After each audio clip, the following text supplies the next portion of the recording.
Olá, pessoal, sejam muito bem-vindos ao nosso canal. E nesse vídeo de hoje eu vou conversar com vocês sobre o tratamento medicamentoso da doença de Alzheimer.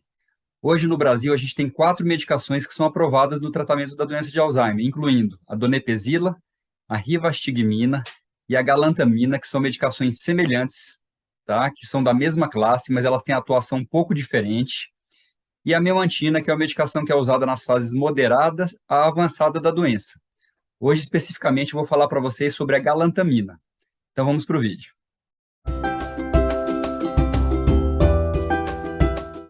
A galantamina é uma medicação indicada no tratamento da doença de Alzheimer, da classe dos inibidores da enzima acetilcolinesterase, também chamada de anticolinesterásicos, semelhante à donepezila e à rivastigmina, que são medicações que eu também vou gravar vídeos no nosso canal para vocês entenderem melhor como essas medicações funcionam. Uma vantagem da galantamina em relação a essas outras duas é que ela também modula o receptor nicotínico. Ela é chamada de modulador alostérico do receptor nicotínico, aumentando assim a produção de acetilcolina. A doença de Alzheimer é uma doença que afeta principalmente a área da memória, que são os hipocampos, causando perda de neurônios. E essa degeneração dos neurônios causa uma diminuição da acetilcolina. Então, como a medicação funciona? Ela aumenta a acetilcolina no cérebro, ou seja, de uma certa forma a gente está repondo a acetilcolina no cérebro. E a acetilcolina atua principalmente na memória e no comportamento. Então, ela vai combater alguns sintomas relacionados à doença de Alzheimer. Então, a principal indicação da galantamina é na doença de Alzheimer, mas ela também pode ser usada em outras demências que também afetam memória e comportamento, como, por exemplo, na demência vascular, a demência de corpúsculo de Lewy, a degeneração córtico-basal, alguns tipos de afasia progressiva primária que são do espectro da doença de Alzheimer, como, por exemplo, a afasia progressiva primária, forma logopênica. Então, ela pode ser usada em várias demências, mas principalmente na doença de Alzheimer. A galantamina vem em apresentações em cápsulas de 8, 16 e 24 miligramas. A dose recomendada é de pelo menos 16 miligramas ao dia, ou seja, em todos os pacientes a gente começa com 8, que é a dose inicial. Essa dose vai ser usada geralmente por um mês, e a partir do segundo mês a gente aumenta para 16 miligramas. Idealmente, todos os pacientes vão chegar a 24 miligramas. Muitas vezes isso não é possível, porque alguns pacientes apresentam efeitos colaterais, e a gente, às vezes, tem que manter a dose mais baixa de 16 miligramas. Mas, se possível, como eu falei, o ideal é que a gente chegue à dose de 24 miligramas, porque os benefícios para os pacientes serão maiores. E aqui embaixo, alguns nomes comerciais que eu vou deixar para vocês, mais comuns da galantamina, como Cogit, Cogliv, Elatium, Galdi, Regressa, Reminil, e o nome genérico também, que é o bromidrato de galantamina. Entre as principais vantagens da galantamina em relação a outras medicações é que ela não atua só na colinesterase, ela também atua no receptor nicotínico, como eu falei anteriormente. Então, isso é um plus, é um bônus da galantamina em relação às outras medicações. Teoricamente, ela aumenta a acetilcolina de uma maneira mais potente. Ela pode ser usada também na doença de Alzheimer com doença cerebrovascular. Não é incomum a gente encontrar o paciente com perda de memória, que tem a ressonância com uma atrofia na área da memória, que são os hipocampos, e esse paciente também tem muita alteração na substância branca, aqueles pontinhos brancos que são chamados de microangiopatia. Então, é comum que a gente fale a demência mista, que o paciente tem a demência vascular com a demência de Alzheimer. Então, a galantamina também tem indicação nesse tipo de demência. Outra vantagem da galantamina é que ela é usada apenas uma vez ao dia. Por exemplo, tem outras medicações, como a rivastigmina oral, ela deve ser usada 2 vezes ao dia. Então, qualquer remédio que a posologia apenas uma vez ao dia facilita no uso pelo paciente, né? O paciente tem que usar menos remédios por dia. E é comum o paciente que tem alguma demência ou paciente geriátrico já usar vários remédios durante o dia. Então, se a gente puder reduzir a posologia, é melhor. E ela pode reduzir a progressão dos sintomas da doença de Alzheimer. Isso é uma pergunta muito comum no consultório. Quando eu inicio a galantamina para algum paciente, a família me pergunta: o paciente vai melhorar a memória, vai voltar à memória o que era antes? A resposta é não. Tá? Infelizmente, a medicação não melhora a memória, não vai fazer o paciente ter a memória que ele tinha antes, mas ele vai estabilizar o quadro, ele evita a progressão dos sintomas da doença, ele não para a doença, não estaciona a doença também. Como é uma doença degenerativa, a gente não consegue parar a doença. Mas o paciente fica mais funcional, consegue fazer mais as atividades do dia a dia, então ele reduz a progressão dos sintomas. Entre as principais desvantagens da galantamina, uma delas é que ela vem em cápsulas, então não é possível partir a cápsula. Tá? Tem medicações que são em comprimido, a gente pode partir o comprimido. Então, por exemplo, algum paciente que teve um efeito colateral com a galantamina de 8 miligramas, a gente não consegue reduzir, partir a cápsula para que o paciente tome 4. Então, essa é uma desvantagem da galantamina. Os efeitos colaterais, que são desvantagens de todos os anticolinesterásicos, que eu vou comentar um pouquinho mais para frente para vocês, mas os principais deles incluem os sintomas gastrointestinais, como náusea, vômito, diarreia. Alguns pacientes não respondem ao tratamento. Infelizmente, isso acontece. Tem paciente que a gente começa a galantamina, não tem resposta nenhuma, enquanto outros pacientes têm uma resposta muito boa. Tá? Então, quando não responde a um tratamento, a gente tenta outro tratamento. Por exemplo, paciente que não respondeu a galantamina, a gente pode tentar a rivastigmina, a donepezila, ou dependendo da fase da doença de Alzheimer, a gente pode usar a memantina. E pode ocorrer perda de eficácia após alguns meses de uso. Isso acontece com qualquer anticolinesterase. O paciente está estável, está bem, a gente percebe de uma consulta para outra que o paciente teve um declínio cognitivo mais importante.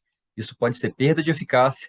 Muitas vezes é necessário a gente trocar a galantamina por outra medicação, às vezes da mesma classe, para a gente ter um efeito melhor.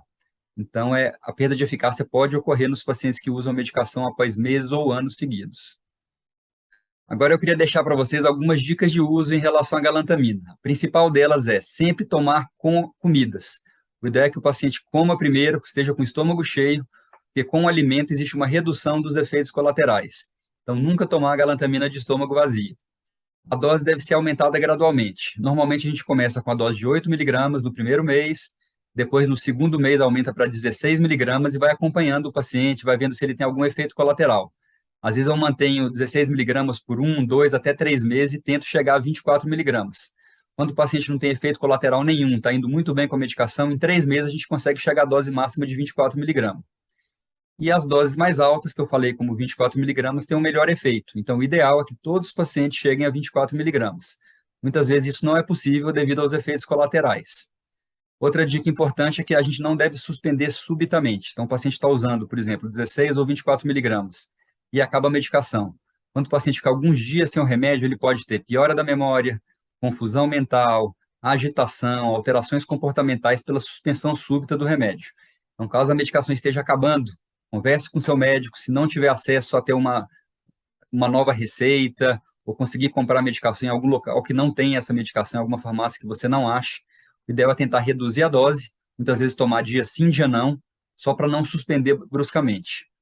E a gente tem que tomar cuidado também em pacientes que têm doenças cardíacas, por exemplo, pacientes que têm um bradicardia, algum bloqueio de ramo cardíaco, porque esses pacientes podem ter uma redução da frequência cardíaca. Isso pode ocorrer com a galantamina e com outros anticolinesterásicos. Então, quando o paciente usa algum beta-bloqueador, como, por exemplo, o atenolol, o propanolol, o carvedilol, e a gente vai precisar usar a galantamina, muitas vezes eu entro em contato com o cardiologista do paciente, a gente vê se é possível trocar, tirar o beta-bloqueador, porque a galantamina pode causar uma redução da frequência cardíaca.